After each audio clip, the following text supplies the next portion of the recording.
É um prazer tê-los conosco neste momento, no dia de hoje, 30 de setembro de 2018, em nossa 102ª edição do Café Filosófico aqui em Goiânia, com o título Guimarães Rosa, o filósofo da terceira margem do rio. Ao meu lado, a generosidade do querido professor e amigo Paulo Petronilho, que é filósofo pela UFSC, ele é graduado em letras pela PUC Goiás, pela URGS, perdão, mestre em educação e literatura pela UFSC e com doutorado em filosofia pelo FRGS e é professor adjunto da UNB. Para quem não sabe, além de publicações a respeito, eu tenho ao meu lado, com grata alegria, um dos maiores estudiosos de Guimarães Rosa no Brasil. Seus cursos são sempre lotados e os seus alunos saem de lá apaixonados. Vamos ver o porquê. Nosso trabalho terá hoje o percurso de duas questões em torno que gravitarão nossas conversas. Primeiro, a questão Guimarães Rosa, como anuncia o título, é um filósofo, além de um literato? Isso nos leva a uma segunda questão. É possível fazer filosofia através, não por meio, mas atravessando o estilo, a estrutura da literatura? Antes, porém, alguns dados sobre o nosso autor, filósofo literato.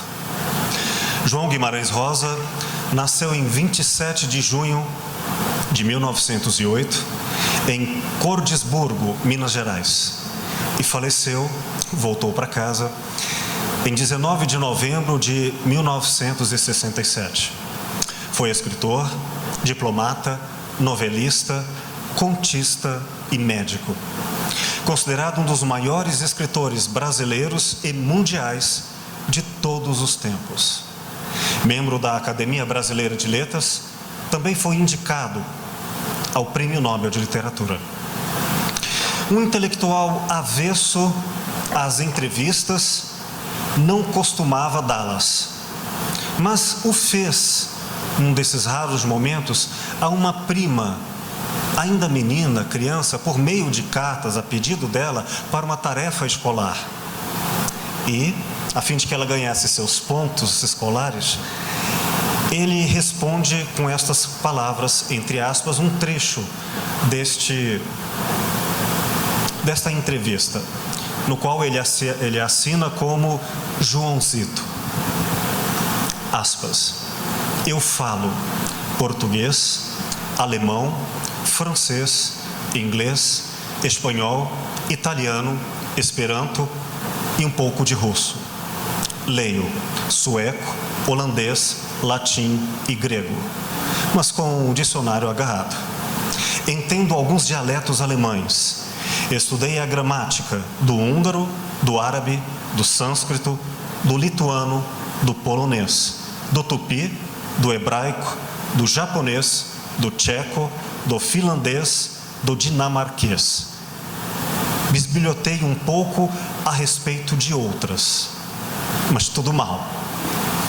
Eu acho que estudar o espírito e o mecanismo de outras línguas ajuda muito à compreensão mais profunda do idioma nacional, principalmente, porém, estudando-se por divertimento, gosto e distração. Fecha aspas.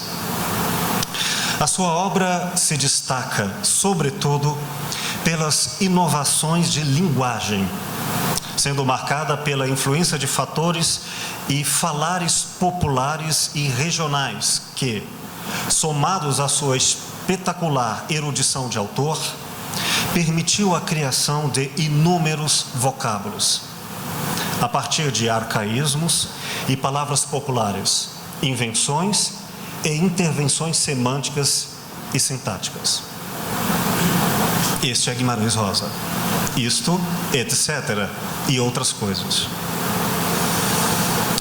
Confesso que o título antes fora acordado entre eu e o querido professor Paulo, diferente do que é agora anunciado. Foi Guimarães Rosa e a terceira margem da filosofia. Como podem observar, a terceira margem de um rio é algo que só existe em ficção, ou em criação, ou em perspectiva, que não se encontra lá, senão nos olhos de quem constrói com o seu olhar a coisa vista. É nesse sentido que a filosofia teria em si mesma uma terceira margem. Eu, descabido, descuidado e intencionalmente confuso, acabei por me antecipar na tese que agora defendo, já colocando-o como o filósofo e o anunciando no estatuto próprio da filosofia. Confesso que o fiz sem me dar conta. Depois, conversando com o querido Paulo, é que vi o meu descuido. Mas eu quero reiterar essa questão para, na primeira parte do nosso assunto, deixando as questões mais estilísticas e propriamente literário-filosóficas, com quem é o especialista na área, o querido professor Paulo Petronilho. Eu, de minha parte, quero trazer aqui um levante rápido. De que maneira a literatura, de que maneira Guimarães Rosa, como grande, extraordinário literato, é filósofo. E por trás dele, a questão se remete ao leitor, porque o escritor é cúmplice e coautor do bom leitor, de maneira em que, de que forma o leitor também, de literatura, se faz filósofo. Eu sei que a questão é polêmica e não há de se esgotar aqui. Como a quem diria, um leitor de poesia não é por isso um poeta, dirão alguns.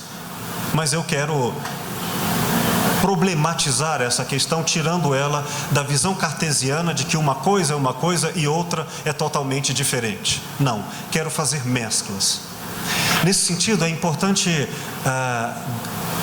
repensarmos a ideia de que um texto literário filosófico não se pode lê-lo como quem busca um sentido nele oculto, como se achasse ou nele garimpasse a verdade objeto que lá está a ser descoberta, retirando-lhe o véu. Não. Há que se buscar na leitura, atravessado interiormente, a potência de transformação que o leitor tem em si através do texto. Isto é, aquele que por meio e através do texto, ele, leitor, consegue ser diferente depois da leitura. Diferente em que aspecto? Nem física ou biologicamente, mas ser conceitualmente outro.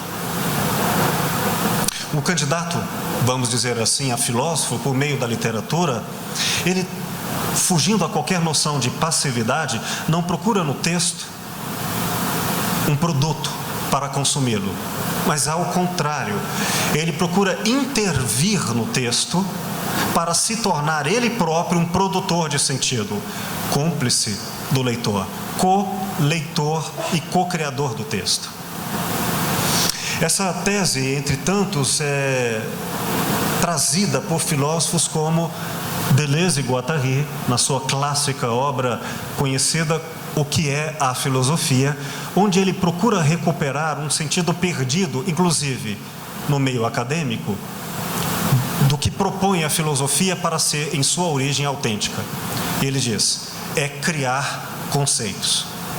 Conceitos, uma visão de realidade, não definições, que são, às vezes, caracterizadas no sentido dicionarizado, em que precisa articular com maestria a relação sujeito, verbo e predicado.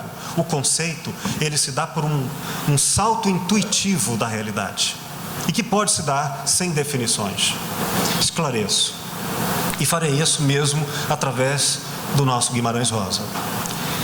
Este autor, que se insere na abertura das questões que foram tratadas no Brasil no movimento modernista, no início do século XX, ele retoma algo que já foi por demais tratado e retratado. O velho Brasil agrário, sertanejo, subdesenvolvido, com a imagem da vaca sedenta e magra. Ele não faz, no entanto, aquela velha descrição.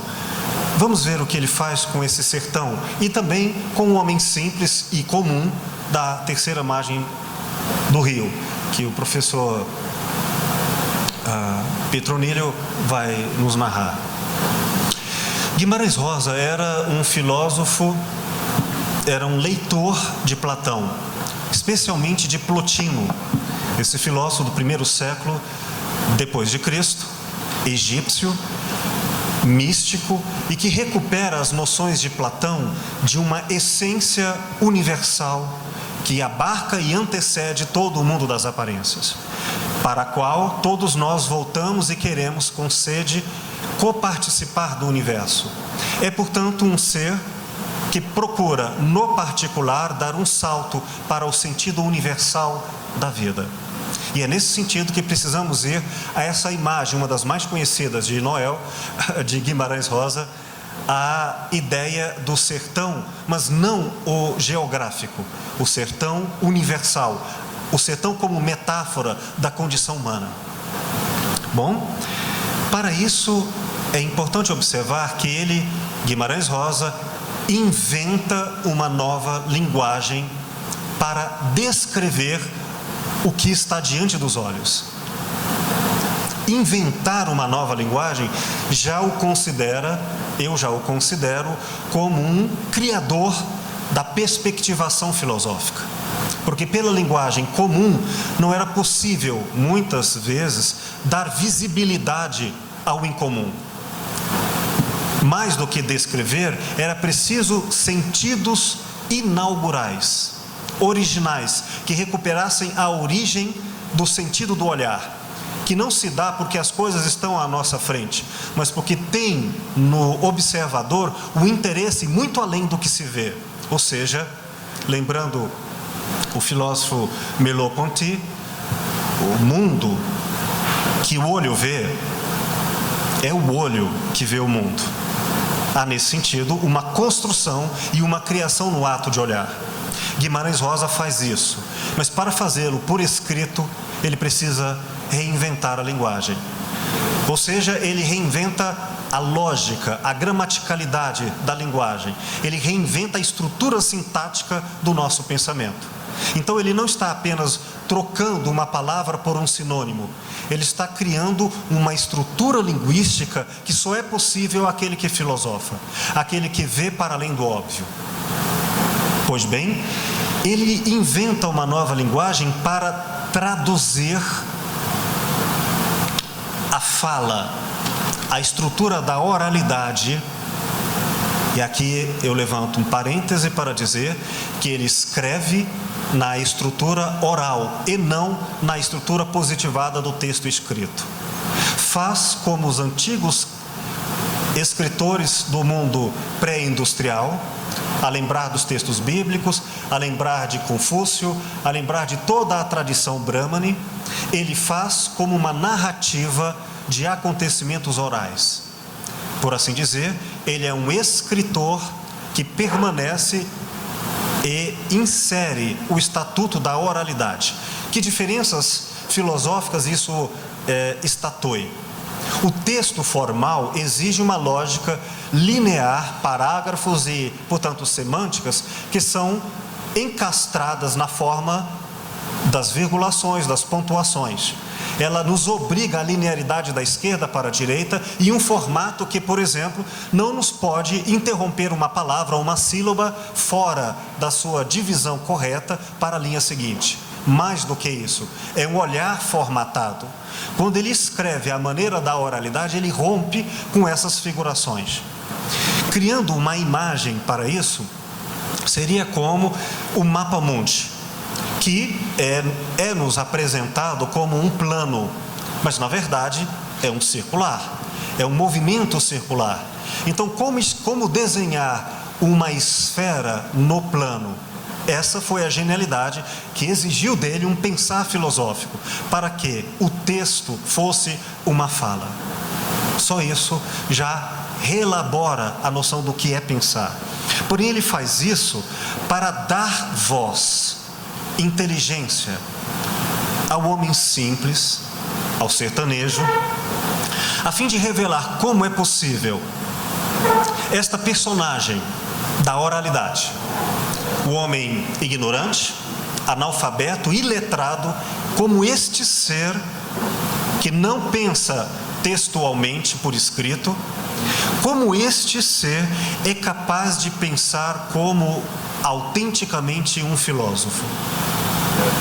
Não só Guimarães Rosa reestabelece a escrita, a gramaticalidade da lógica para pensar a oralidade por escrito, como ele também é capaz, nessa estrutura, trazer voz para dizer: homens analfabetos são capazes, se pensarmos a maneira deles, de serem absolutamente filosóficos na origem, no seu modo simples de pensar.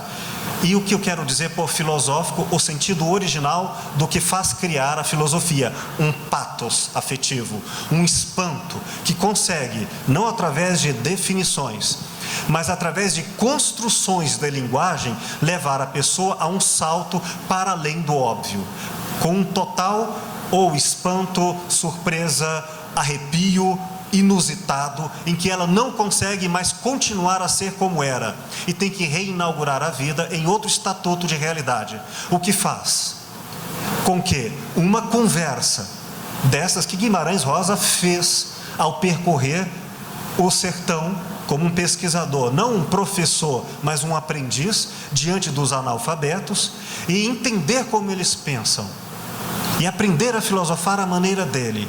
Isto é, quando alguém é surpreendido em uma conversa com um tal modo de raciocínio circular, ter intuições tão elevadas quanto os antigos filósofos gregos, então nós podemos dizer que na teoria e na prática, termos que não se separam na cultura grega clássica, são filósofos. E é bom lembrar que até na estruturação grega clássica, para não recorrer ainda ao que é verdade na divisão do que hoje fazemos de Oriente Clássico, mas até aqueles que eram assim conhecidos como eruditos no mundo grego, retomemos também o mundo hebraico, Jesus, Sócrates e outros, mesmo sendo alfabetizados, preferiram muitas vezes não escrever. E até aqueles que escreviam, como Platão, o faziam de forma a reproduzir a estrutura do diálogo. Bom, é essa genialidade literária e filosófica de Rosa que permite libertar muitas linguagens filosóficas que foram desperdiçadas, enceguecidas, amordaçadas pela universalidade do rigor acadêmico cartesiano da nossa malfadada, maldita, mal expressa academia universitária. É uma infelicidade de morte ver como a nossa universidade escolar, da estrutura moderna, a qual grandes pensadores, como o nosso querido filósofo brasileiro da educação, entre eles tantos, a pedagogia do oprimido, o Paulo Freire, nos fez ver como pessoas analfabetas são geniais e como pessoas altamente qualificadas ao ponto de serem doutores da lei, doutores da gramática e da lógica, se tornavam pessoas sem nenhum espírito crítico. Então, nesse sentido, Guimarães Rosa recupera a filosofia à terceira margem da academia, à terceira margem do rio, à terceira margem do lugar comum, não o comum do linguageiro, mas o comum acadêmico. E aí recupera o analfabeto como ele ser possivelmente um gênio. É bom lembrar que Platão fazia isso, Sócrates fazia isso, lembrando que qualquer pessoa, na época chamava também de escravos e ou crianças, poderiam pensar, conhecer álgebra, mesmo sem lhe terem ensinado a respeito. porque o conhecimento era uma interioridade que se despertava. Existire, existir, ser para fora, de dentro para fora. É nesse sentido que Guimarães Rosa se eleva à alta literatura mundial. E ultrapassando regionalismos, o que ele faz é uma genialidade que se ancora e se ampara ao lado dos maiores nomes da literatura mundial da nossa época. Mais do que isso, na sua função, no seu poder, no seu estatuto político, para dar voz à genialidade dos analfabetos, dos excluídos sociopoliticamente, ele recupera como um grande filósofo, também inserido nas questões sociopolíticas, para dar voz, para falar o negro, o índio, o analfabeto em geral, e dando a eles, recuperando a eles o direito de serem não aprendizes, mas professores, talvez, da mais elevada filosofia. E é com ela que nós agora passamos a entrar propriamente na obra de Guimarães Rosa, a partir inicialmente da Terceira Margem do Rio, um dos seus contos principais, com o querido professor Paulo Petroneiro. Muito obrigado.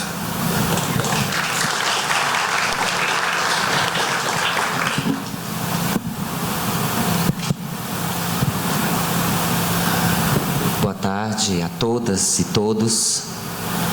Will Goya, muito obrigado pelo convite mais uma vez.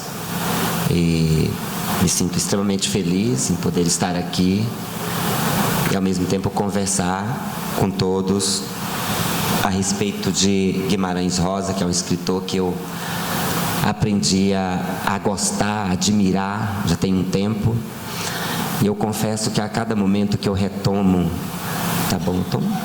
que eu retomo a literatura de Guimarães Rosa, eu fico desassossegado, né? É uma literatura que, de fato, ela rouba a nossa paz, não somente pela complexidade, pela densidade, vê que ele escreve um conto que é A Terceira Margem do Rio, em 62, que é um conto curto, mas mesmo assim não dá para ler assim de forma muito rápida, né? É preciso ser um leitor atento, né? E Guimarães Rosa era a favor desse tipo de leitor.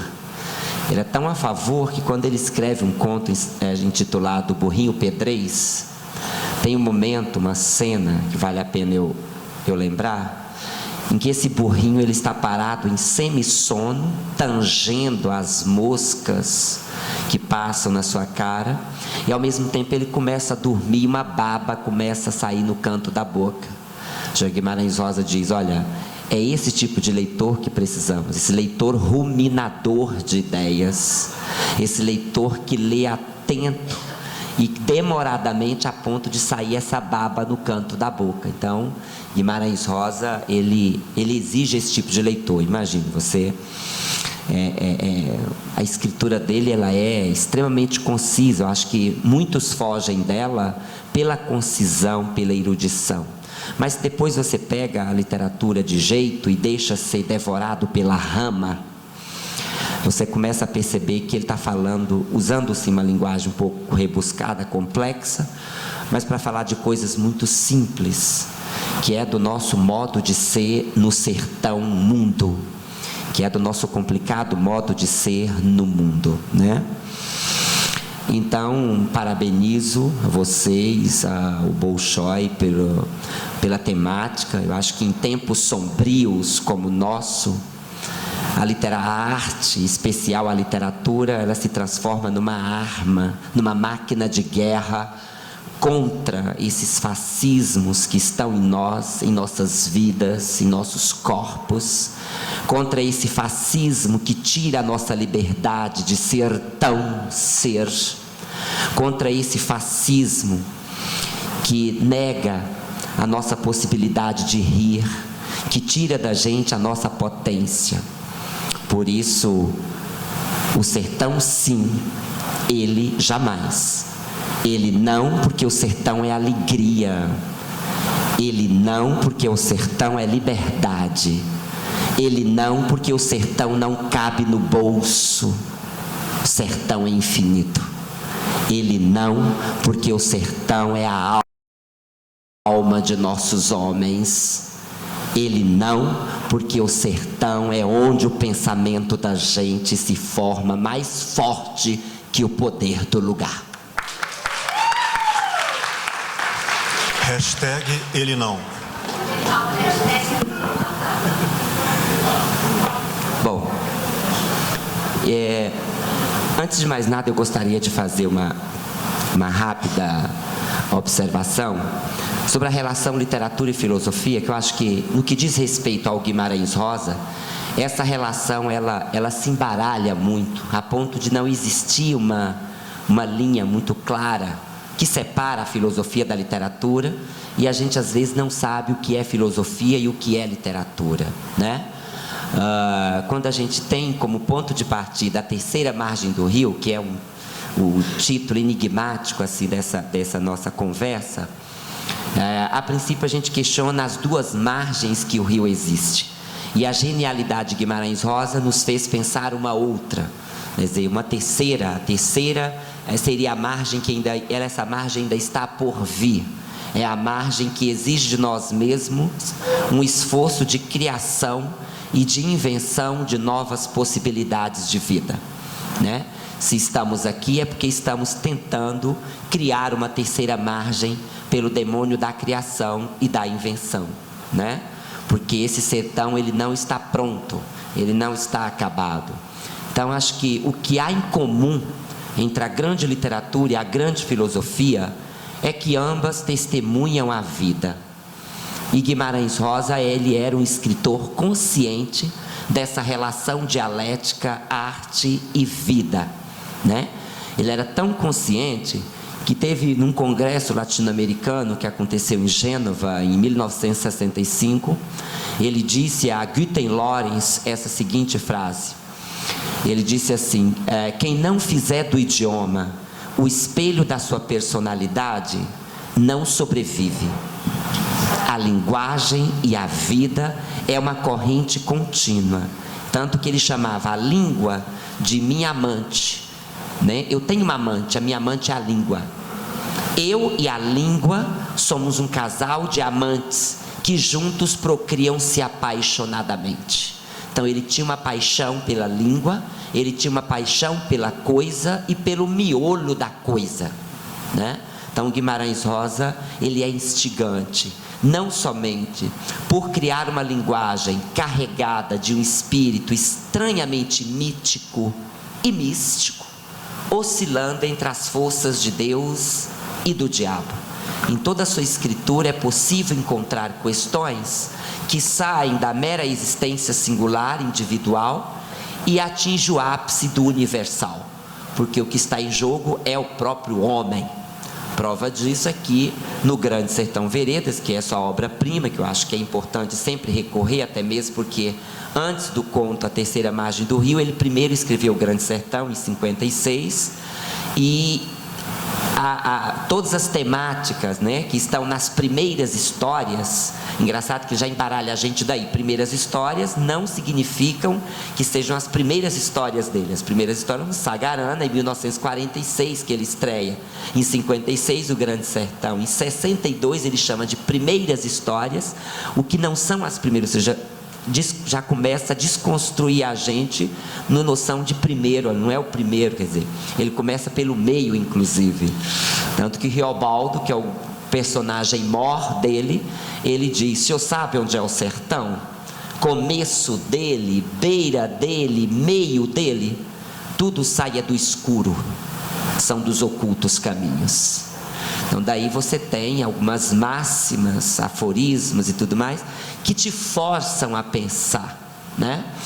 E aí a terceira margem, né? E o rio é uma metáfora extremamente significativa, que daria várias laudas para se escrever, que ele chama Terceira Margem do Rio, e que está lá no Grande Sertão, na alcunha da personagem Riobaldo, o rio que esbalda, o rio que sai do balde, né? O rio sem limite, é a estética do exagero, digamos assim, o transbordamento.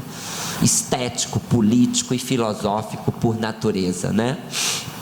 Então, narra na terceira margem do rio a história do pai, da mãe e o filho que conta essa história do pai que construiu uma canoa.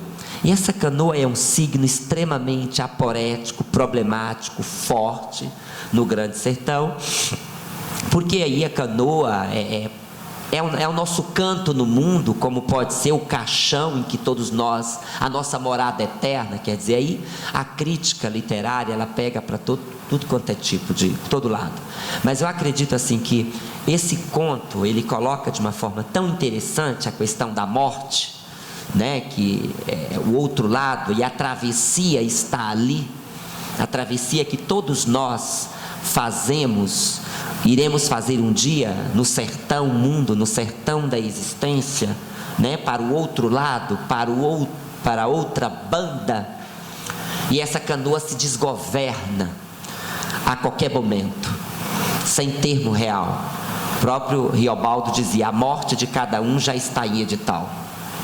Quer dizer, a morte como a possibilidade mais próxima de nós mesmos, heideggerianamente falando, né, de que essa coisa de que a certeza de que somos um ser para o fim, né, de que morremos todos os dias, e a nossa canoa nós mesmos construímos no range-rede da própria existência. Então, é plausível como que Guimarães Rosa, a gente não morre, a gente se encanta, né? Isso é muito forte. Então, temáticas como a morte, a angústia, a dor, a alegria, é um tema fortíssimo, né? Você pega aí, por exemplo, Margem da Alegria. Então, volta e meia eu vou transitando de um conto a outro. Isso é muito legal, porque o Rosa, ele tem essa, a gente reconhece isso, né? O conto marcante, A Margem da Alegria, mostra uma cena em que o menino está nas alturas, no avião, né? E Guimarães Rosa mostra a própria construção de Brasília, questão da asa norte e sul. Ele de cima, ele olha para baixo o menino esse que vai estar em outras narrativas dele, principalmente no Grande Sertão, que o Diadorim é chamado às vezes de um menino, porque o próprio personagem muda, né? Transfigura, como a própria geografia do Rosa é assim. E esse menino, ele olha para baixo, vê um peru, e esse peru se abre, um peru imperial, e esse menino se entusiasma numa alegria, num riso frenético, rindo de si para si. Então existe uma estética do riso, a alegria como um móvel forte para se filosofar, e também como tema filosófico e estético em Guimarães Rosa, né? Tanto que é Margem da Alegria, e o próprio Riobaldo é o herói que ri, né? Rio no sentido de rir. Ele diz: o Senhor dá certas risadas. Então o riso, ele é muito forte ali. Então esse menino, ele ri de forma muito forte. O riso está muito ligado à loucura, ao dever criança de todos nós, é esse lado menino de todos nós, né? A desrazão. É preciso ser louco para nas alturas rir de si para si. Um riso que chega a ser meio que esquizofrênico, né? Paulo, querido, conta pra gente, de maneira resumida, a história da terceira margem do rio, para os colegas que não acompanharam esse texto antes. Então, na terceira margem, o menino começa a lembrar do pai, e a mãe não aprova a ideia de fazer uma canoa, e essa canoa seria o lugar onde ele iria viver, né? E é toda uma cena que provoca no menino um certo desconforto a todo instante. O que representa essa canoa, né, como signo de mudança e de travessia, e ao mesmo tempo de encantamento, porque o menino também se encanta nas suas lembranças, a partir desse momento em que ele se desperta a fazer, e ele questiona: é doideira minha? É fantasiação? O que é ser louco? Ele questiona inclusive a própria loucura. Por que eu estou querendo fazer uma canoa? E como toda a literatura de Guimarães Rosa, ela não é uma literatura clara, é uma literatura de vulto, é uma literatura nada ali, muito pelo contrário. Guimarães Rosa faz crítica ao Descartes, chamando-o de a megera cartesiana não me ajuda. Porque buscar lucidez demais, buscar um fio reto, uma clareza numa narrativa que é opaca, em que nada é transparente, como a Terceira Margem do Rio e toda a escritura dele, seria muita ingenuidade. Então ele não dá algo muito palpável e claro do que é isso. Você termina de ler o conto e fica com uma sensação do que se passou, porque é isso mesmo que Guimarães Rosa quer. Primeiro, que ele exige um leitor que demore. Então você pega o conto e você tenta descobrir, era o menino que estava pensando, era o próprio pai que estava dizendo, era ele planejando a própria morte, né? O que está em jogo ali, né? Então quer dizer, a Terceira Margem do Rio como uma metáfora dos nossos ritos de passagem enquanto condição humana, isso é o que ergue o sertão, né? E é impossível dialogar essa terceira margem com o Grande Sertão Veredas, porque ele está todo impregnado, né? Se a gente pega, por exemplo, a própria trilogia, né, da psicanálise aí, lá o Édipo, né? O pai, tem isso aí que é muito forte, o trágico ali é muito forte, né? O próprio menino que mata seu pai e transa com sua própria mãe, fura seus próprios olhos e diz: eu não sou mais digno de ver a luz do dia. Um incesto, né? Então quer dizer, tem muito de psicanálise ali também. Então quer dizer, no Guimarães Rosa é possível achar de tudo. O próprio Cândido, que é um crítico da literatura dele, que escreveu um texto intitulado O Homem dos Avessos, ele diz assim: na extraordinária obra-prima que é o Grande Sertão, tem de tudo para quem souber ler. Nela tudo é belo, forte, impecavelmente realizado, e cada um pode abordar de acordo com o seu ofício. Então quer dizer, ali a geografia, na narrativa dele, a geografia também muda, né? Como os personagens também se transfiguram, né? E isso já estava anunciado em 1956 no Grande Sertão, que é a temática do nada, a morte como possibilidade da própria existência. Tanto que o próprio Jagunço Riobaldo, quando começa a narrativa, ele diz: no nada, tiros que o senhor ouviu foram de briga, de homem não, Deus esteja. Causa de um bezerro erroso, cara de nem ser, cara de cão, e que determinaram era o demo. O diabo está na rua, no meio do redemoinho, mas ele também vive dentro do homem, são os crespos do homem, é o homem arruinado ou é o homem do avesso. Tanto que quando a gente não está bem, não mexe comigo não, estou virado o diabo. Quer dizer, ele vira o homem do avesso. Então Guimarães Rosa, ele era muito consciente de que o mal, o bem e o mal estão intimamente ligados, né? O Heráclito já dizia: o mel é a um só tempo doce e amargo, panta rei, quer dizer, tudo flui. Quando ele diz que ninguém toma banho no mesmo rio duas vezes, o sertão tem muito disso, né? De marcar essa travessia da própria existência, de que a beleza não está nem na saída e nem na chegada. Mais uma vez a questão da canoa e da morte. A beleza se dispõe na travessia, no meio. Então quer dizer, a travessia, que é o grande tema do conto A Terceira Margem do Rio, e perpassa outras narrativas, mostra um Guimarães Rosa aí preocupado com o próprio homem, tanto que ele repete: os crespos do homem, é o homem arruinado ou é o homem do avesso? Ele insiste, ou seja, estou falando do homem, a matéria vertente, né? Então a partir daí a gente pensa que Guimarães Rosa criou um sertão que até então alguns regionalistas que vieram antes dele aí dessa tradição, é importante assinalar que vieram regionalistas aí desde José de Alencar, com a figura do sertanejo em 1872, o Chapadão do Bugre, do Mário Palmério, Tropas e Boiadas aqui com Hugo de Carvalho Ramos, a figura do tropeiro e do boiadeiro, a figura do sitiante, a figura do vaqueiro, né? Lá em 1936 com Vidas Secas do Graciliano Ramos, Euclides da Cunha com Os Sertões, o homem, a luta e a terra. Ele pega esses três elementos e embaralham no Grande Sertão, na sua narrativa. O homem, a luta e a terra estão na literatura de Guimarães Rosa, mas não estão tão claras assim como nos Sertões de Euclides da Cunha. Daí eles se distanciam muito, Por isso que aproximar Guimarães Rosa desses regionalistas é muito perigoso. O próprio Guimarães Rosa dizia: meu sertão aproxima muito ao Goethe, né? O sertão aproxima muito ao Thomas Mann, a um Kafka, né? Amo Freud, ele dizia isso claramente. Então, quer dizer, ele ama a profundidade. Então, o sertão, ele está muito mais próximo a um Thomas Mann, Montanha Mágica, a um Fausto de Goethe, tanto que teve algum momento que alguns críticos compararam Guimarães Rosa como um Fausto de Goethe, e ele falou: não, meu sertão, meu Riobaldo é mundano demais para ser místico e místico demais para ser Fausto, e que Riobaldo é o Brasil. Então, quer dizer, o sertão de Guimarães Rosa, ele é multicolorido, ele é plural, ele é brasileiro, né? Ele é multiplicidade, ele não tem uma identidade, ele é nômade, né? Ele é multiplicidade.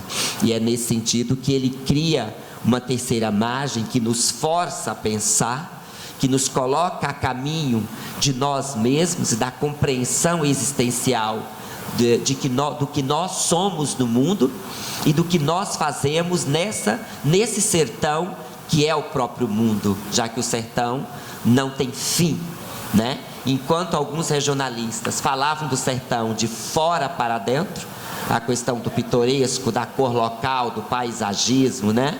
O sertão de Rosa é de dentro para fora, marcado por uma intuição e uma sensibilidade muito forte de falar da alma de nossos homens, que é aquilo que nos desassossega. Homem este que nunca está pronto, tanto que ele mesmo diz: mire, veja, o mais importante e bonito no mundo é isto, que as pessoas não são sempre iguais, elas ainda não foram terminadas, mas que elas afinam e desafinam verdade maior. Ou seja, a verdade maior na ótica rosiana é que nunca estamos prontos, nunca estamos acabados, mas que estamos sempre nos fazendo e nos desfazendo na travessia da vida. E que essa é a verdade maior do sertão, né? Como forma de pensamento. Então, o que é importante nós entendermos aí é que ele faz do sertão uma forma de pensamento. Tanto que ele diz que o sertão é onde o pensamento da gente se forma mais forte que o poder do lugar. Viver, o senhor sabe do que eu estou falando. Tem um momento que ele fala: viver é muito perigoso, e depois ele fala: o senhor sabe do que eu estou falando, forçando o leitor a completar o seu sertão. Ou seja, é como se metade do sertão é a gente, a outra metade é o outro e a outra é ninguém, né? Ou seja, o senhor, tanto que ele diz: o senhor compõe a minha valia. Ou seja, ele força tanto a gente a pensar que tem um momento em que o personagem deixa a gente falando sozinho, e você não sabe se é o próprio Guimarães que está falando, ou se é a personagem, ou se o sertão não é a loucura de nós mesmos, somos nós que entecemos o próprio sertão. Tanto que ele diz: senhor me emenda, então me emenda. Então ele me emenda e desemenda, é um fluxo, é um corte permanente, que é uma doideira. Tanto que ele fala: sertão é fantasiação. Quem mói muito no áspero não fantaseia. Ou seja, quem fica muito no seco da razão não fantaseia. Mais uma vez criticando a megera cartesiana, Guimarães Rosa detestava o Descartes. Quer dizer, não busca a clareza, tentar explicar, isso não é uma palavra muito rosiana, quer dizer, naquilo que não se explica, porque é uma literatura de vulto, é uma literatura que se mostra se escondendo ou se esconde se mostrando. Você fica ali, meu livro, o original que eu peguei, quer dizer, eu sou feliz em ler o Guimarães Rosa no original, porque existe uma fortuna crítica especializada no Rosa, o Rosa na Itália, o Rosa na Alemanha, e eu sou brasileiro, eu leio a língua do Guimarães Rosa, me sinto privilegiado, porque eu, imagine, né, Tutameia, Urubuquaquá no Pinhém, no nada. Como é que se traduz isso, né? Então a gente é privilegiado em ler. É só um detalhamento importante, porque essa coisa de falar a língua original não cabe a muitos que foram letrados e que não falam a língua original do sertão. Exato. Então é preciso reaprender ou aprender português. Qual português? O português vivido, não o português declamado por escrito.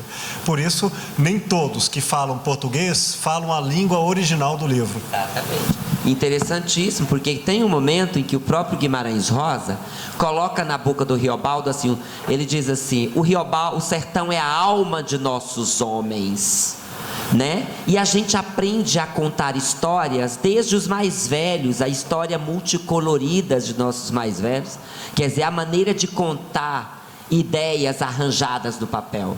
E ele coloca a sabedoria toda na boca de um personagem que era professor, um homem humilde como Riobaldo, que teve mestre, o mestre Lucas, que apanhou de palmatória, aprendeu regra de 3, gosta muito de moral, raciocinar, aconselhar para o caminho do justo. Viver é muito perigoso. Então, quer dizer, é um narrador que narra o vivido e vive o narrado.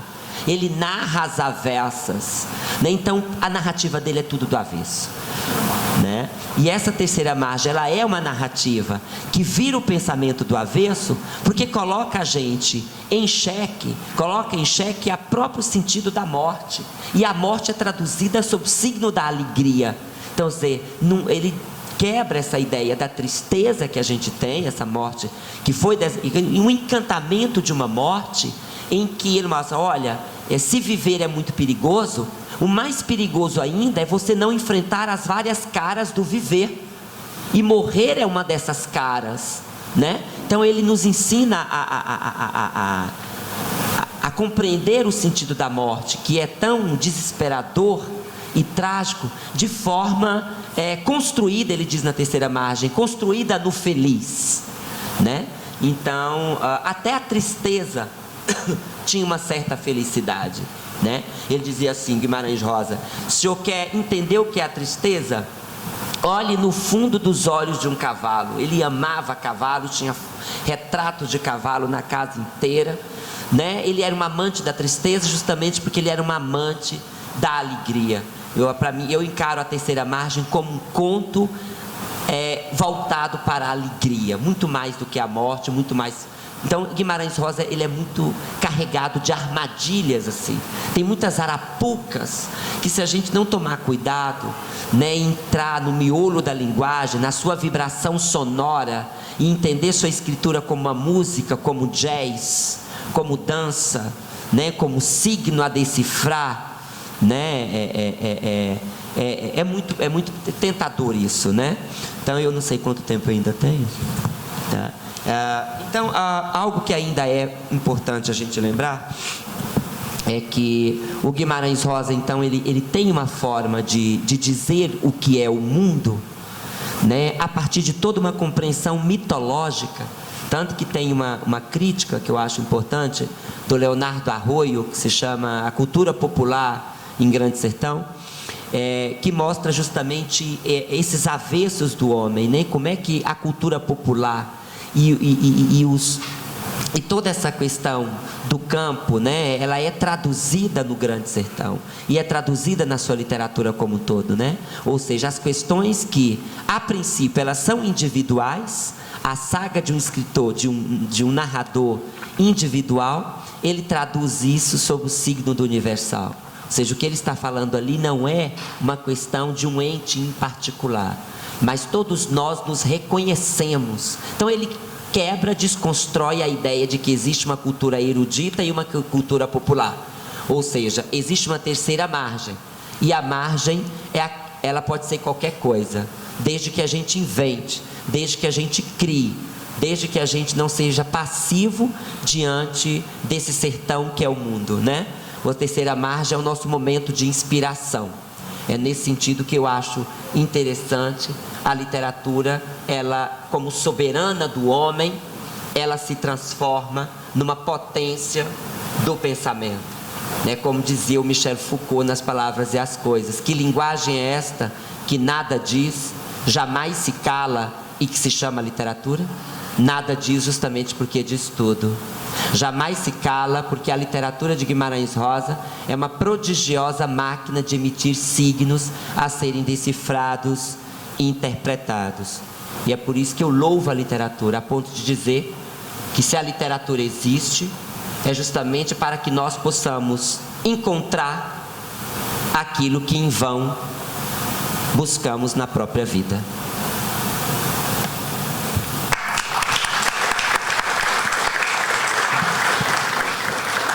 Calma, ainda tem mais. Há algum tempo atrás, eu escrevi, mas publicado numa reedição este ano, 2018, este livro chamado Fazer Café, Amor e Filosofia. A arte de escrever filosofia em poemas. E percorro essa tese de que é possível fazer filosofia para além dos estatutos cercados da academia. Não em demérito, não em fragilidade, mas também em sua gigantesca e reveladora potência. E é claro que eu falo também como filósofo clínico, no qual a filosofia retoma o seu papel original, que é um pensamento para a vida, como uma forma terapêutica de viver com a potência da autenticidade. Então é transformadora. E eu percorro entre vários exemplos, entre filósofos, poetas e literários, essa questão que nós discutimos aqui. E que, claro, retomaremos depois do intervalo, tudo isso com todos com o microfone aberto. Mas alguns trechos desse trabalho aqui, em particular na página 228, quando Guimarães Rosa, inevitavelmente, é uma das, diria, personagens dessa questão. Sem oposição entre oralidade e escrita na própria tradição literária, como O Grande Sertão Veredas, 1983, que é uma espécie de livro feito para ser recitado em voz alta. É possível constatar a necessidade de um esforço imaginativo e sonoro das pistas acústicas, frequência, duração, intensidade, juntamente com o conhecimento prévio dos padrões culturais da língua estudada, a fim de saber interpretar o que se lê como quem ouve. Depois, a página 241, um salto.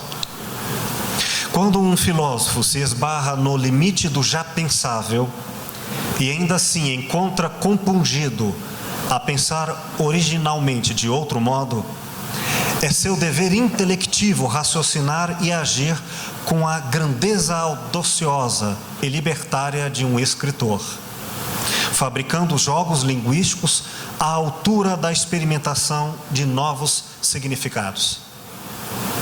A filosofia, para transcender os problemas de significação do pensamento circunstanciado, precisa reinventar a linguagem com a maestria criadora de um poeta, que se autodetermina e refaz a gramaticalidade da língua em novos parâmetros de diálogo. Novos jogos de sentido de entendimento e socialização do conhecimento. É extraordinário o que se pode conceber, criar conceitos, a mente filosófica que se assenhora do talento imaginativo da literatura. Há, portanto, na filosofia, sinonímias literárias. Saltando a página 250, um pequeno outro trecho. Considerando que a raiz das nossas emoções é feita de ideias, isto é, que significam algo para nós, nada mais lúcido sejam a filosofia junto à literatura bússolas das nossas emoções, ensinando a sentir inteligentemente. E por fim, na página 254, deixando para depois deste parágrafo concluindo a minha fala nesta primeira parte, e deixo ao querido professor Paulo Petronilho, como vocês veem, a leitura, a citação de parte de Guimarães Rosa, para que ele nos brinde com o próprio autor. E aqui eu concluo a minha fala na página 254, lendo: tanto a prosa filosófica quanto o poema criam conceitos na abordagem de ideias, estados da alma e percepções do mundo. Enquanto a filosofia os criam pela força coerente dos argumentos, o poema os geram por associações semânticas, musicais, e imagéticas. Conquanto a primeira convença e muitas vezes constranja por contra-argumentos a aceitação da realidade, o poema, antididático e eficaz, trama o sequestro das atenções e surpreende o leitor ou o ouvinte para, de súbito, o devolver a si mesmo, admirado, refém e sem explicações, ante a descoberta de que algo profundo se lhe modificou a percepção e o sentido da vida, inaugurando-lhe algo de uma nova visão de mundo. Eis aqui trechos de um ensaio pequeno literário sobre como fazer filosofia através da literatura. Professor Paulo, por favor. Achei interessante você falar da questão do recitado em voz alta, porque quando eu leio Guimarães Rosa, as pessoas pensam que eu estou com uma multidão de gente em casa, né? Fico andando em casa o tempo inteiro e lendo. Acho que é isso. Primeiro que tem certas passagens que são dignas de saber de cor. E é muito gostoso ler. Eu sempre aprendi assim que é importante ler um livro como se estivesse ouvindo uma música e se entregar a essa onda sonora, ainda mais Guimarães Rosa, né? E então um dia desses eu relendo o encontro entre Riobaldo e Diadorim, que a relação amorosa entre esses dois personagens, para mim, é uma das mais belas da literatura universal, que a princípio parece que Guimarães Rosa embaralha a nossa cabeça com uma possibilidade de um amor homossexual, né? O sertão andrógeno, o sertão de Guimarães Rosa, ele é ambíguo, o sertão de Guimarães Rosa, ele não é definido mesmo, não é claro, né? E ele embaralha a gente. Tem um momento em que Riobaldo encontra com um menino, Diadorim. Nesse mesmo momento relampeava forte, passava um boi que seria sacrificado, quer dizer, a questão do lado místico, o rito de passagem. Nesse mesmo momento que um boi ia ser sacrificado, ele teve três amores: Ana do Zusa, Ninhorinhá, que era uma prostituta, que é o amor profano, e o amor ambíguo, que era o amor por Diadorim. Ele olhava, nesse momento uma ventania tomava conta dele, quer dizer, tudo é muito nebuloso, venta e remexe, ele nos faz remexer vivo ali, né? E nesse mesmo momento uma ventania toma conta, ele olha para Diadorim, ele diz: aqueles olhos verdes, eu não sabia o que dizer, pensar eu não pensava, dobrava o pensamento para fora e para dentro. Olhei naquele clarão dos teus olhos, que o mundo se desdobrava na minha frente. Olhei e vi meu nome no lume dele. A morte pôde mais. Ah, Diadorim, se eu pudesse, ia e voava como as asas de um pássaro. Eu gritava e te abraçava como as asas de um pássaro. O mundo brilhava, se desdobrava, grugulejava e se dobrava de novo. Esse mundo, nesse chão de poeira, era o mundo de Diadorim. Eu olhava, era meu, que meu amor se constrói. Eu olhava e dizia: vi meu nome no lume dele, a alegria pôde mais. Então, quer dizer, não é nada claro, né? É muito forte. Cada trecho que você olha, fala: tudo é e não é. As coisas são e não são, né? O professor tive mestre Lucas, fui professor de Zé Bebelo, apanhei de palmatória. Aprender é muito dificultoso nesse sertão cheio de encruzilhadas. A própria noção de vereda quer dizer caminho e descaminho, já embaralha a gente, né? Então, quer dizer, o sertão é sempre construído sobre a força do pensamento. É como se ele exigisse da gente a todo instante um leitor capaz de pensar por nós mesmos. Então, aí, nesse sentido, nós podemos falar com propriedade que esse médico, né, tão poliglota, era de fato um filósofo, porque ele estava de fato preocupado com coisas graúdas, né? E que o homem está aí jogado no mundo, né? Contando a sua própria travessia, a sua própria história, compondo o seu sertão, e que para ser desse sertão é preciso ser tão ser, e que o sertão é a palavra. Você abre a boca, o sertão se revela. Se o princípio era o verbo, se fez carne, habitou entre os homens, o princípio é a palavra, o sertão é palavra. Tanto que tem um livro, Ave Palavra. Então fala, palavras, né? Se tu me desafias, aceito o combate. Então ele aceitou o combate ao pegar a palavra pelo rabo, né? E mostrar que o homem é a própria palavra, ele é o próprio verbo, que o sertão, ele se revela. Você abre a boca, o sertão se revela no nada. Fala assim, é como se alguém perguntasse, o que foi? Não é nada. Ele juntou no nada, que é o caminho de entrada e o caminho de saída. Qual é a nossa contribuição aqui na terra? É o nada. Então é como se existisse um deserto, e que o homem, ele constrói no seu range-rede o seu próprio sertão. Esse é o nosso desafio, criar o nosso sertão a partir de nós mesmos. Quando pensamos por nós mesmos, o Senhor me emenda, o sertão também é silêncio. Tanto teve um momento que o silêncio tomou conta entre nós, não teve uma palavra, mas o sertão estava ali, entre nós.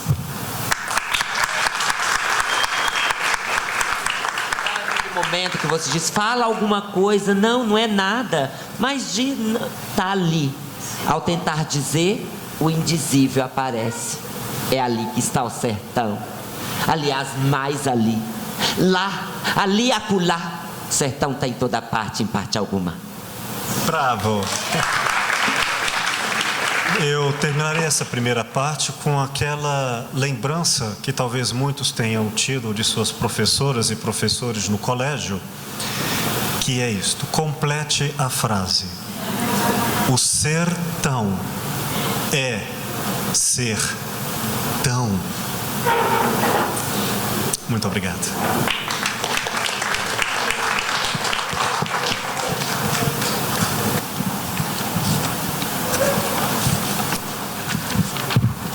Acho que está pronto, né? Bom, meu nome é Felipe. Gostaria de parabenizar, como sempre, os temas aqui do Café Filosófico são absolutamente pertinentes, né? Em termos de contemporâneos, né? Em termos atuais.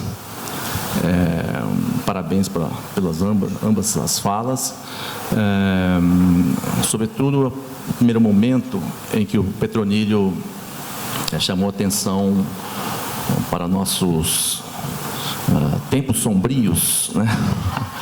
E aí, pautado nessa primeira fala do Paulo Petronílio, e trazendo para o conto, especificamente a terceira margem do rio, eu gostaria de questionar se o personagem narrador, o filho, aquele que não foi, aquele que se sente como homem falido, sobretudo porque ele fica naquele impasse entre fazer uma escolha, entre ir com a família ou fazer exatamente aquele que o pai fez, mandar criar, fazer, confeccionar uma canoinha minúscula e ficar no rio. Então a pergunta que eu faço é que esse impasse não seria justamente a falta de um elemento que faz o indivíduo ser livre, ou seja, a liberdade do personagem central, não é justamente aquilo que faz com que nós, leitor, fiquemos também no impasse em tomar essa decisão?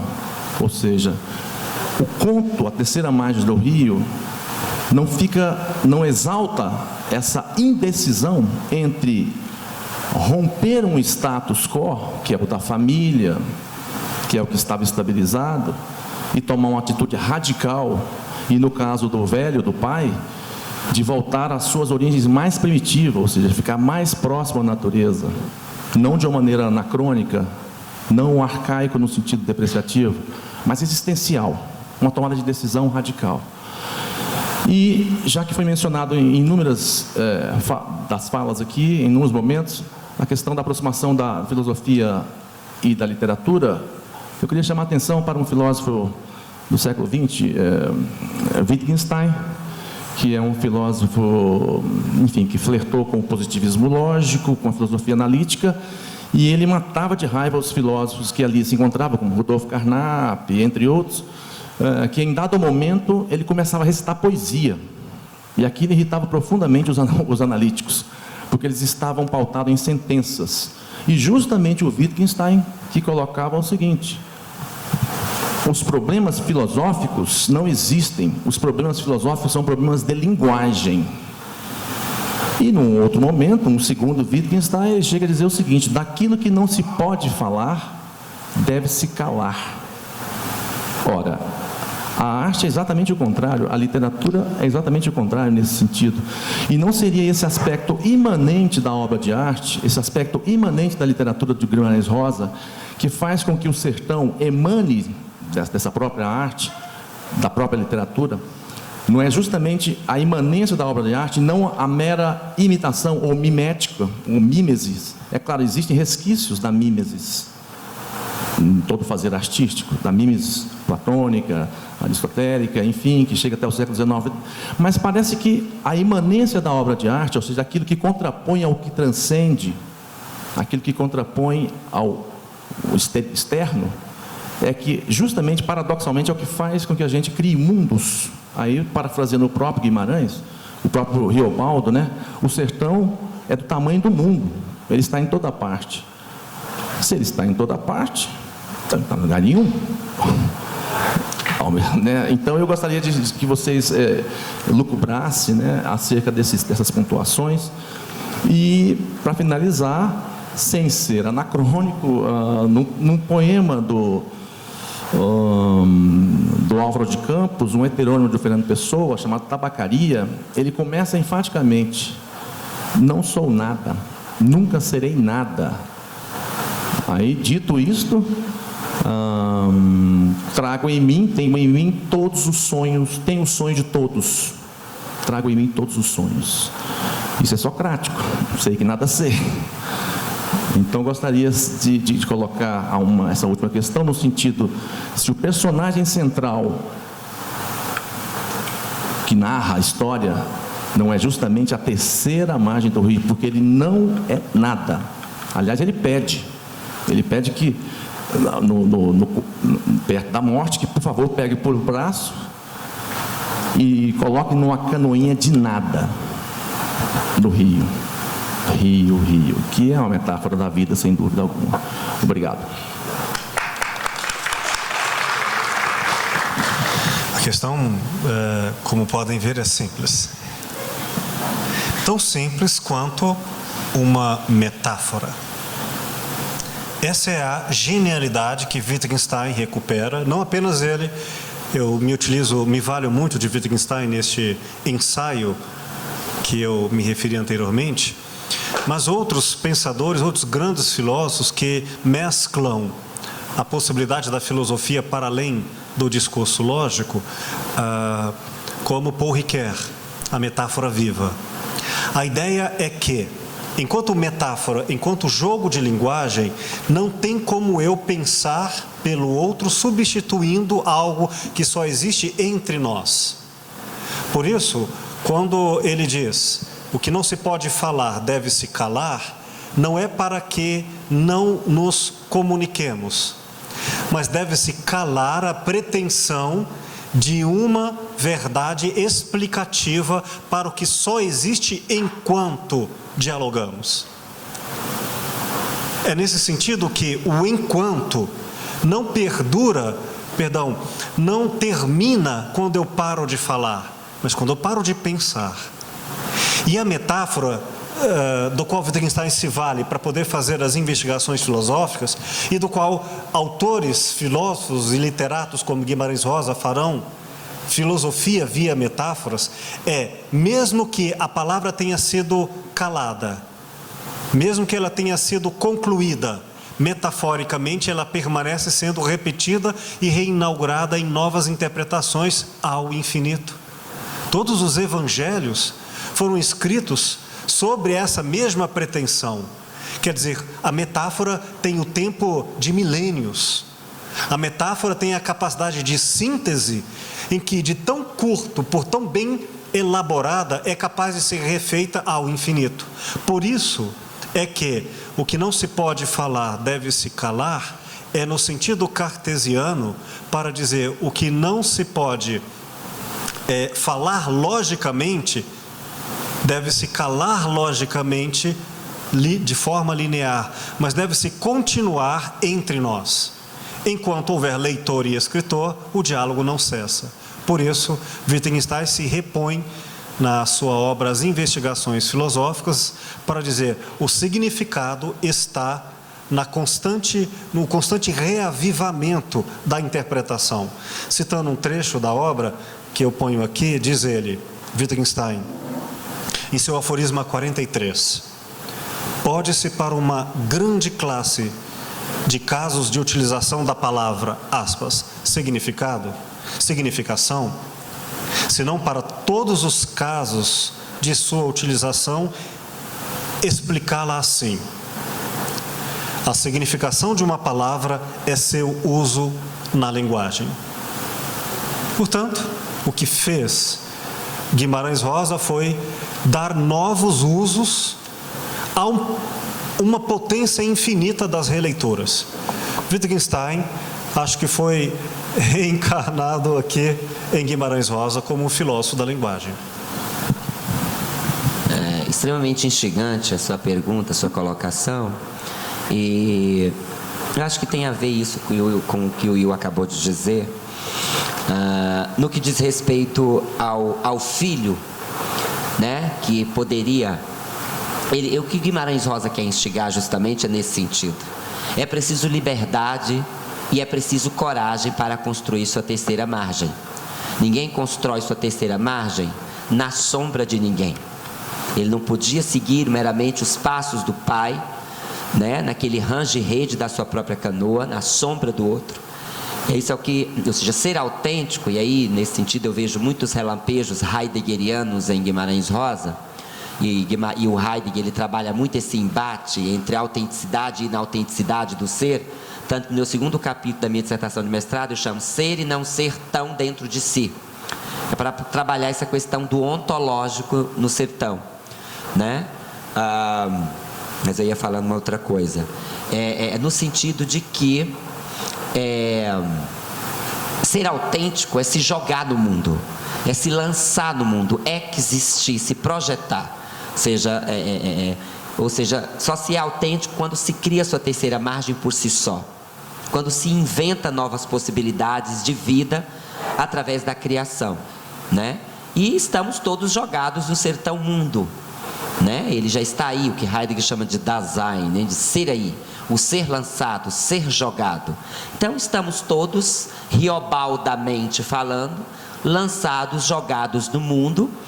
E se temos alguma certeza, talvez essa certeza seja essa canoa, né, que a gente constrói a cada dia no range-rede da própria vida, e que fazemos escolhas. O próprio Guimarães Rosa diz: a vida, seu moço, pede coragem. Coragem para construir sua terceira margem, coragem para pensar por si só, coragem para se enveredar nessas veredas obscuras do pensamento, né?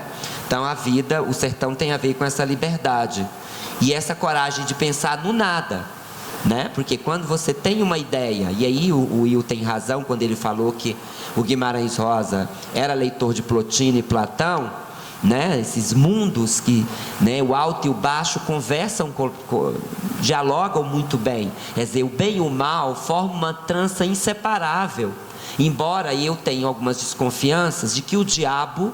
Tanto que tem um momento que Guimarães Rosa diz na entrevista em 65, olha, ele fala a expressão em alemão, mas não lembro, que ele era danado, e o significado é: e de repente o diabo me cavalga. Então quer dizer, tinha o diabo no lombo, né? Tanto que ele fala, o diabo está na rua no meio do redemoinho. Então quer dizer, ele nos joga na rua, no meio do redemoinho. É como se ele dissesse: Tiros que o Senhor ouviu, ou seja, pá, pensa, decifra, remexam-se vivos nessas veredas do pensamento. Então quer dizer, é como se houvesse um tiro, começa com um tiro, né? E também tem uma cidade chamada Tiros, né? Então quer dizer, Guimarães Rosa é cheio disso. Então quer dizer, ele força a gente a pensar a partir de uma linguagem carregada de um misticismo muito forte, tanto que ele fala, tiros que o Senhor ouviu foram de briga de homem, não, daí ele já confunde a gente fala, foram de homem ou não foram de homem? Confunde a gente com a linguagem. Tiros que o Senhor ouviu foram de briga de homem, não, Deus esteja. Olha, começa a colocar Deus no lugar. Aí, uma pergunta que me fizeram do mestrado, dificílima: qual o estatuto ontológico de Deus no grande? Eu morri.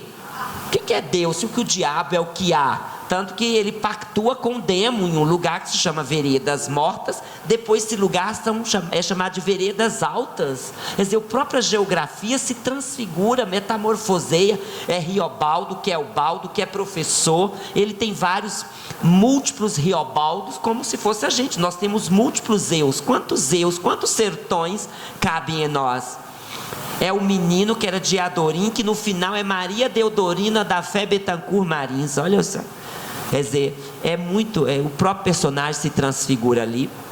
E tudo uma coisa vai nascendo de dentro da outra, né? Tem um episódio de Maria Mutema em que o personagem dormindo, ela coloca chumbo derretido no ouvido dele. Olha o mal, que é muito forte.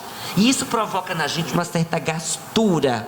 É isso que Guimarães Rosa quer provocar. Provoca a gente uma gastura muito grande. Imagina você lê, começa a sentir esse chumbo derretido no ouvido, ou o poeta lá, né, mastigando a pedra. Quer dizer, é uma gastura muito forte, é uma violência. Eu diria que a narrativa de Rosa é uma violência ao pensamento, e é essa violência que provoca o efeito político, estético e filosófico que nos força a pensar. Próxima questão, mas deixa eu comentar. Se me fosse feita uma pergunta dessa numa banca de mestrado em que eu estivesse acuado, acho que a minha resposta seria literária. Mas que diabo de pergunta é o Estatuto Ontológico de Deus? Para você ver. Sim, querida, por favor. É só baixar isso. Boa noite. Meu nome é Letícia e eu percebi uma relação entre a postura do Guimarães Rosa, não sei se eu estou certa, qualquer coisa vocês me corrijam, entre a postura do Guimarães Rosa quanto à lógica cartesiana e a postura do Manuel de Barros. Então eu queria saber se o Manuel de Barros, assim como o Guimarães Rosa, pode ser considerado um literato filósofo. Obrigada. Obrigado pela pergunta, provocação. Eu não sou um leitor de Manuel de Barros, mas é possível, né? Eu acho que como tem pessoas que aproximam, por exemplo, Guimarães Rosa de Clarice Lispector, né? Essa questão do existencialismo, da angústia, da morte, é possível encontrar relampejos ali, né? Não sei se é possível aproximar tanto, não tenho competência para te dizer agora até que ponto é possível estabelecer essa zona de vizinhança aí. A gente precisa tomar alguns cuidados, né? É igual aproximar Guimarães Rosa dos ditos escritores regionalistas, que ele afasta e muito desse tipo, embora é possível também encontrar ali elementos regionalistas, porque tudo sai dessa fonte oral, dos causos, das narrativas, da oralidade como matéria vertente, né? Mas eu ousaria aproximar muito mais de uma metamorfose do Kafka, né? De um Fausto de Goethe, de uma Divina Comédia do Dante. Eu acho que o Sertão de Guimarães Rosa fala mais para uma sensibilidade literária mais próxima desses aí.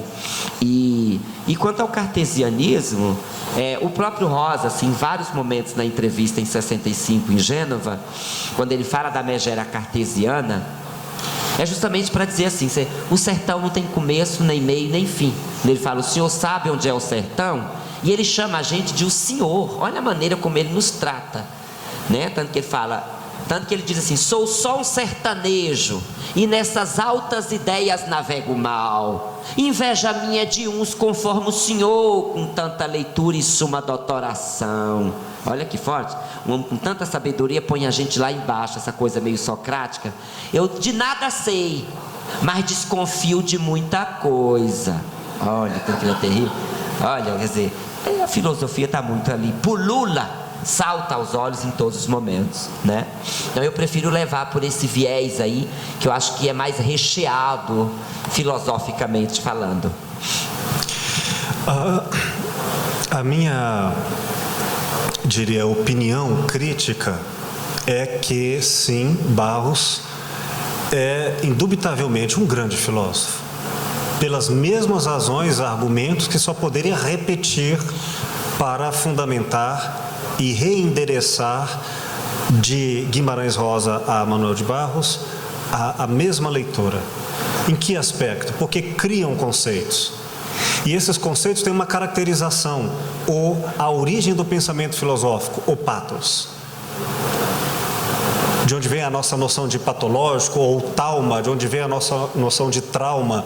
É alguém que nos provoca com uma sofisticação linguística tão original que lê-lo comprometidamente, é claro, nos obriga a nos desobrigar do que antes pensávamos, nos torna outros depois de tê-los encontrado. Ou seja, não porque tivemos acréscimos ou decréscimos de opinião, mas porque fomos convertidos, não a uma outra religião, mas o outro estatuto do eu próprio. Isto é que eu, esse conceito mal acostumado e vaidoso e egoísta, que nós infantilmente apenas tomamos o mundo como nosso objeto de desejo, em algum momento ele passa anos se repetindo para si mesmo. Daí a noção de mesmice, eu mesmo, como se eu fosse óbvio, como se o mundo fosse extensão da minha obviedade e, portanto, do meu desejo. Por isso, eu e ele não.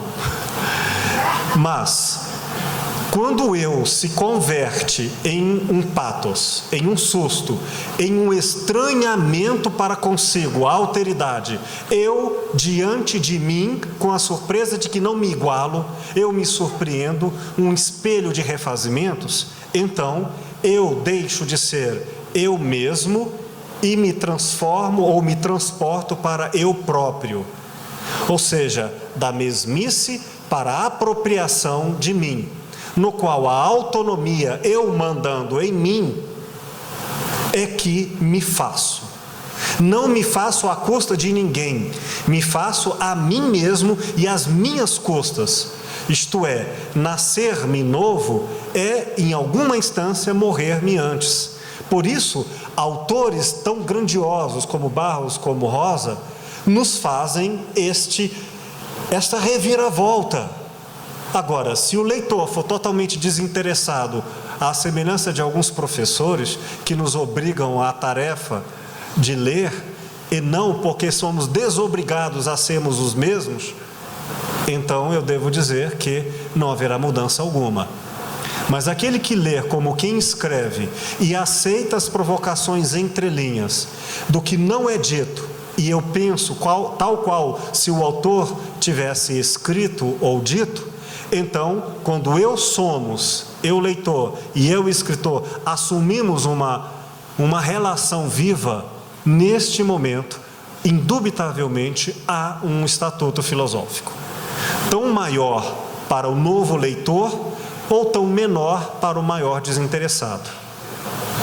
Conto uma pequena história. Estava eu, alguns anos atrás, lendo um romance chamado Advogados de Deus.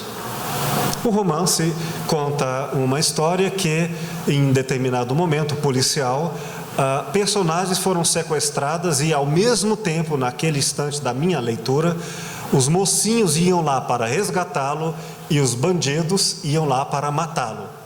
Neste momento em que as duas cenas em paralelo decorriam no ato daquele ponto do texto, tocou o telefone em minha casa. Para vocês verem, naquele tempo, o celular não era o ponto de ascensão, era sim o telefone fixo da casa. Tocou o telefone, eu interrompi a leitura. Fui atender e o meu amigo, o professor Luiz Signatz, que inclusive já esteve aqui algumas vezes, ele me pergunta, porque era ele ao telefone, e disse: o que foi? Aconteceu alguma coisa? Foi quando eu me dei conta de que estava ofegante na resposta à pergunta, à situação do alô, e ele me diz: o que está acontecendo? E então, como a queda, eu caio em mim, como se eu não estivesse, e agora pela queda me recupero em outro patamar, eu me dou conta de que se eu lesse mais rápido, ou se eu me demorasse muito tempo ao telefone e não lesse, os bandidos chegariam primeiro. Ou seja, eu coescrevia, e por certo, em situações assim, cenas que não estavam descritas, qual houvesse um sofá com essa simples descrição, mas eu complementaria com uma imaginação de que ele era marrom, de que era gasto da aba esquerda, de que o chão, que também não fora descrito, já cumpria em minha mente uma composição de circunstâncias, não apenas físicas, também morais, também psicológicas, de tal maneira em que o autor e o escritor tiveram um encontro. É neste encontro que a filosofia surge entre nós. Obrigado.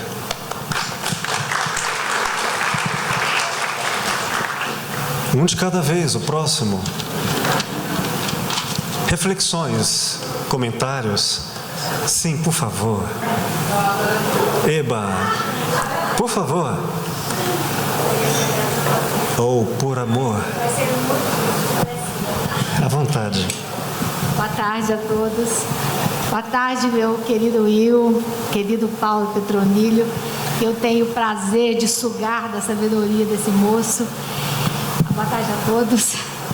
Eu fico imensamente grata de estar aqui hoje. E quando eu ouço falar em sertão e vejo esse momento em que nós estamos tão sertão quase nada. Com a boca próxima ao microfone. Tão sertão quase sim. nada, tão sertão de não poder saber nada também, buscar e não encontrar nada. Gostaria imensamente que, enquanto a gente ouvisse horário político, a gente pudesse ouvir esse café com prosa, esse momento de falar de sabedoria que alimenta-nos, né? Não deixa a gente tapada sem saber o que fazer. Mas a intenção mesmo, é agradecer a você por ofertar à sociedade, às pessoas que podem participar desse momento, espalhando, né, conhecimento, como se a gente jorrasse para todos o que eles pudessem pegar, pelo menos um respingo. Agradecer a você por isso, Paulo, pelo convite para estar aqui, eu fiquei imensamente grata, e dizer a vocês que espero que possamos, através desses momentos em que a gente espalha esses pinguinhos de conhecimento, a gente consiga abraçar um pouco das terceiras margens de cada um que por aí estão. Jovens que não querem ler, que não querem aprender, que você chama e eles não querem vir. Mas que a gente possa, através dessa multiplicação de pessoas que aqui estão, levar para casa e para quem a gente puder um pouquinho disso, para que eles possam encontrar essa terceira margem que é tão importante que a gente possa buscar. Parabéns, lindo, muito obrigada. Feliz imensamente de estar aqui e eu tenho certeza que essa voz é de todos. Muito grata. Seu nome, querida? Rosi Cardoso. Rosi. Eu sou mestranda em literatura, faço crítica de arte. Tive um momento maravilhoso com Paulo Petronilho há poucos dias atrás e essa felicidade é imensa, sabe? Mas como artista plástica também eu tenho um trabalho que tenta alcançar essa terceira margem, onde eu desconstruí a imagem da mulher e criei uma imagem nova. A imagem da mulher que pode se buscar através das minhas linhas, ou melhor, das nossas linhas. Muito obrigada. Muito grato. Rosê, querida, quando você agradece em particular a mim, eu quero me destituir desse eu centrado em mim e recolocá-lo em nós. E como este meu livro aqui é um livro de poesias filosóficas e parte dele são poemas filosóficos e outra parte um ensaio literário, eu queria ler só uma estrofe de um poema chamado Identidade, para dizer a quem é este eu a que você se refere, para o qual também sou grato. Eu também. Diz assim: Grande é quem sabe tratar os pequeninos com igualdade. Um destaque retribuído com justiça. O dilema nunca foi ser ou não ser. A verdadeira questão é, aqui e agora, quem eu sou em relação a pai, motorista, amante, professor, terapeuta, paciente, filho ou calmo, nervoso, débil, lúcido, atleta e preguiçoso. Ninguém é totalmente algo, apenas circunstanciamos. É um não eu, outrem, que melhor me define. Não posso ser alto e feio sem alguma comparação. Como alguém pode ser baixo em si mesmo, se a altura tem coautoria? Inevitavelmente, a cada um sou o espelho às costas do que vejo. É outro quem me ensina eu descobrir quem hei de ser. É preciso de alguém para renovar o meu melhor. Em bom português, eu somos. Muito obrigado.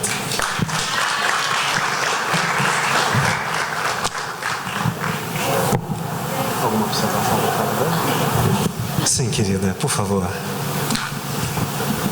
É só levantar isso. Eu gostaria de retomar, na verdade, duas falas do professor Pretonilho e do Will Goya, que é a seguinte: o professor disse que nós precisamos ter coragem de construir a própria terceira margem. É preciso ir além. E o Will Goya nos disse que nós morremos e nos reconstruímos a cada momento. E eu percebo a necessidade dessa reconstrução e dessa construção da terceira margem no outro. Atualmente, com as mídias sociais, nós percebemos essa necessidade de se ver no outro, da aprovação do outro, do encontro com o próximo. Então, eu gostaria que vocês comentassem um pouco sobre isso. Como é essa construção? Como é você se reconstruir, mas tendo esse olhar não só em si, mas no outro. Esse encontro. O seu nome para registro, querida? Maria Angélica. Obrigado, Maria Angélica. É instigante e daria para escrever um artigo, né? Pensar o sertão e a alteridade, né? Que Guimarães Rosa sempre chama, em todas as suas escritas, faz um convite ao leitor, né, a esse outro a compor esse sertão, né? Então, nessa busca desse sertão, tem até um conto dele, de um espelho, que alguns críticos comparam com o espelho do Machado de Assis, para mostrar a condição humana nessa espelharia, onde o eu se multiplica, né? Se desdobra, né? Eu acho isso interessante porque o sertão é o lugar onde você acolhe essa alteridade, né? É como dizia Manuel Levinas: pela lei da alteridade radical, não sou eu, mas é o outro quem pode dizer sim. Não seria o outro, né? O próprio narrador do sertão, né? Em que sentido? Na busca do outro encontra-se a si mesmo, né? Quando tentamos buscar o outro, no fundo nós compreendemos a nós mesmos. Quando a gente tenta buscar compreender os personagens de Guimarães Rosa, a gente está tentando ir no miolo de nós mesmos. Tanto que existe uma frase que ele diz assim, ele fala da plantação da mandioca, fala assim: como uma mandioca replantada, ela muda de mansa para braba. Olha que legal isso. Uma mandioca, ela pode, eu lembro que da minha infância, essa mandioca não pode fazer, essa mandioca é para fazer farinha, porque essa mandioca é braba, ela não é boa para comer. Olha só, como é que pode uma mandioca, Guimarães Rosa coloca isso, ela replantada, ela pode ficar peçonhenta, ela pode amargar, ou seja, ele vai no fundo da terra, da raiz, para falar da raiz humana. O homem é assim como a mandioca ela pode azangar, ela pode ficar de mansa para brava, o homem também pode mudar. Então ele vai no fundo da terra para falar de nós mesmos, que a gente também é azangue, Heráclito, né? O mel é a um só tempo doce e amargo. Não quer dizer, ele vai buscando elementos assim da natureza também, por isso que tem algo de geográfico, de cor local, mas para falar do rizoma, da raizama humana, da essência do homem, que também muda, né? Isso faz parte dos nossos avessos, né? Então isso aí é o Guimarães Rosa, né? Essa questão da alteridade é um convite até para começar a escrever alguma coisa sobre essa questão da alteridade, né? Que está no sertão e o outro, esse que está para o outro lado, para o outro modo, para o outro, né? O outro não é o próprio sertão por natureza, né? Então o sertão também é silêncio, né? Então eu preciso me calar para que o sertão outro possa também se manifestar, né? É mais ou menos por aí. Querida Maria Angélica,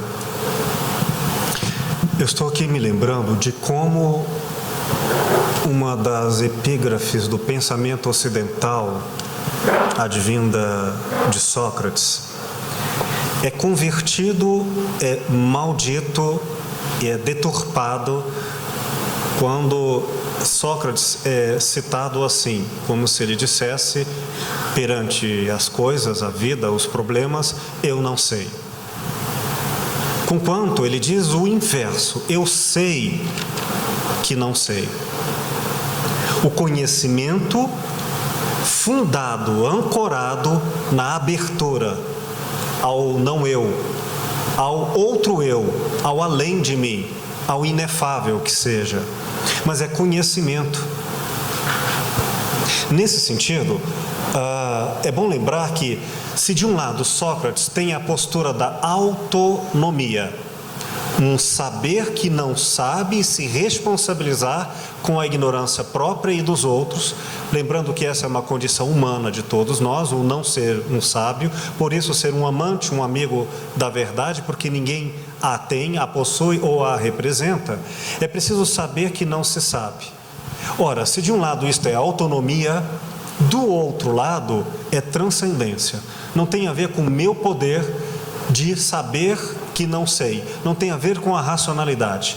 É porque Sócrates também tinha seu daimon, seu demônio, que ele dizia e lhe orientava na vida, e não era o próprio Sócrates.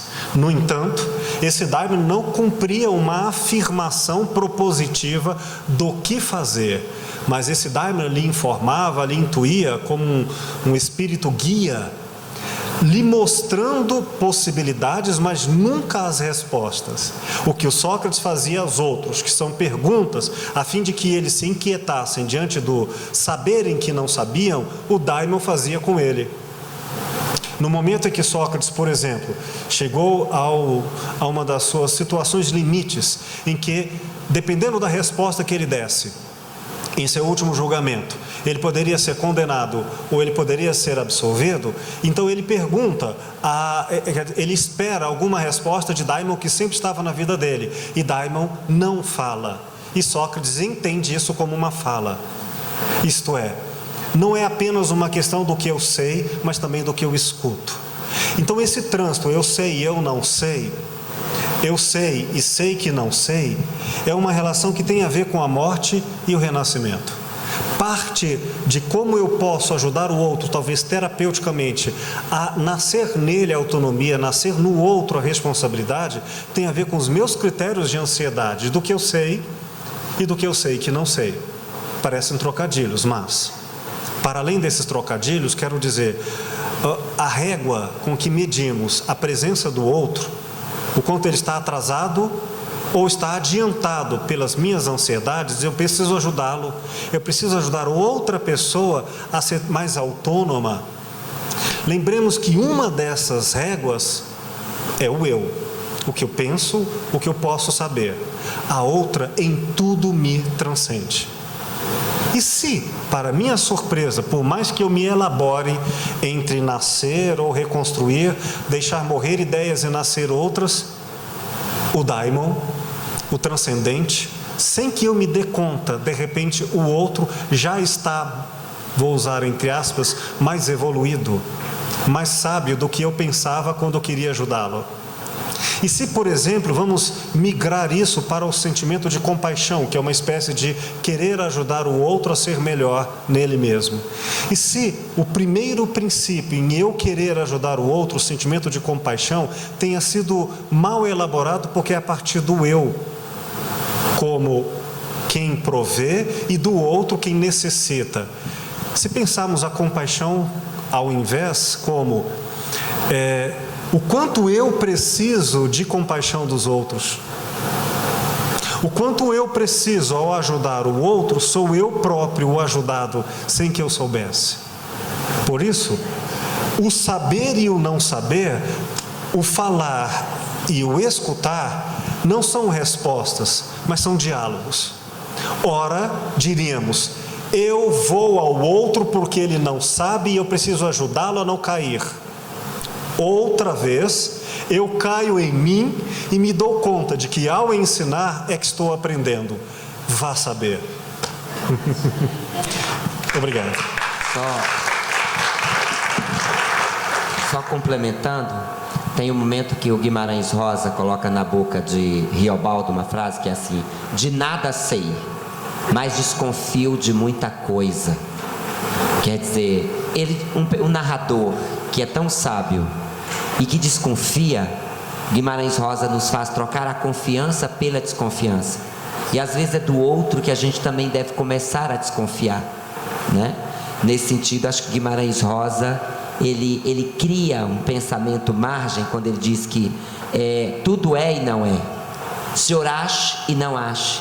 Quer dizer, nessa travessia onde as coisas são e não são, tudo pode vir a ser uma outra coisa, né? E a vida pede coragem.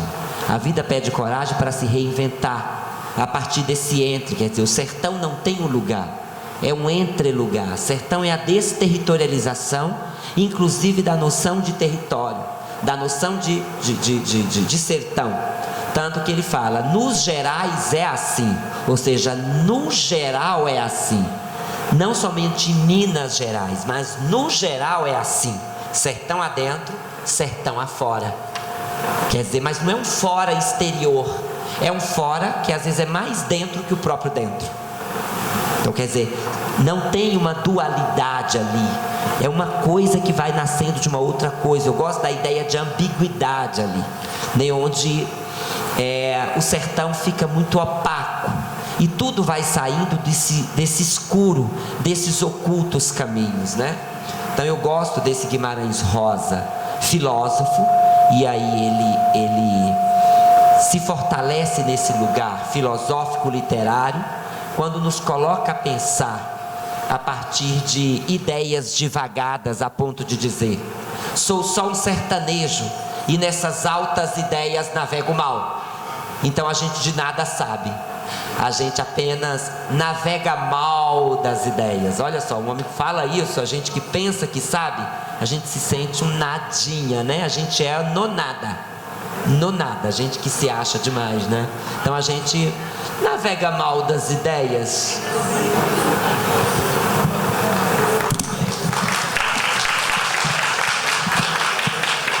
Queridos, pelo nosso horário, direi não as minhas últimas palavras, apenas as que agora registro como mais recentes. Quero ler alguns poemas, alguns trechinhos, já poetizando a filosofia, e depois passo a palavra ao querido amigo, este grande intelectual, porque humilde e cônscio da noção de humildade, que é elevada em todos nós, também tem as suas palavras de término desse evento. Primeiro, eu me lembro, a respeito do que eu acabei de dizer, do Fernando Pessoa, quando disse: se eu te pudesse dizer o que nunca te direi, tu terias que entender aquilo que nem eu sei. Depois, um trecho de um poema deste meu livro, do poema Paladar. pois é a palavra que deve trazer o silêncio e não a boca. E quem diz que a língua é pobre, não conhece a poesia. Escrever adequadamente é tornar as outras palavras desnecessárias, conquistar o silêncio. E aí, passo para um outro trecho.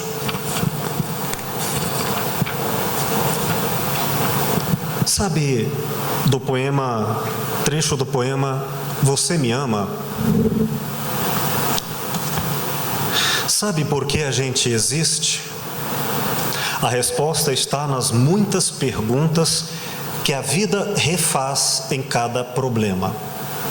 Que importa a resposta certa, se a verdadeira pergunta cala o desejo de ouvi-la.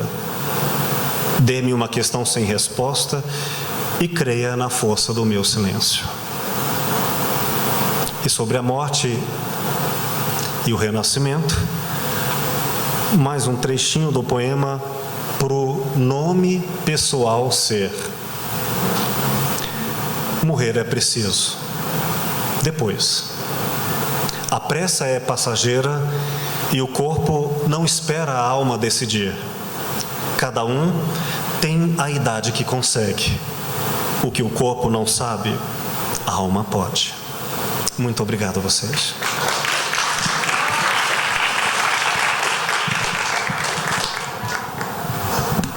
Se saber o sertão é aprendizado na travessia da vida. Esse sertão que é afora e adentro, que rasga no nosso peito adentro e afora, se deságua numa terceira margem, a margem que iremos inventar. Essa terceira margem está em toda parte, como o sertão que habita dentro do homem.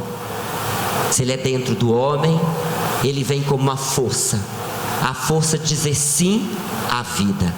Esse sertão que abre no clarão de nossos olhos, que ao acordar se desperta, e surge como uma palavra, como logos, como algo que aciona as pessoas e mantém a multidão viva. O sertão é multidão em que esse pequeno eu se perde em um nós mais vasto. Porque o sertão é palavra e é silêncio. E é linguagem, porque a linguagem é a expressão autêntica que só se revela na poesia e no silêncio. O poeta é João Guimarães Rosa. A poesia é a terceira margem do rio. E o silêncio é o que a gente nunca pode fazer, porque a gente não se cala diante do fascismo que pode envolver todos nós. O sertão é movimento, porque o sertão pede coragem para se jogar na rua, no meio do redemoinho. E o sertão é dentro da gente. Ave! Bravo!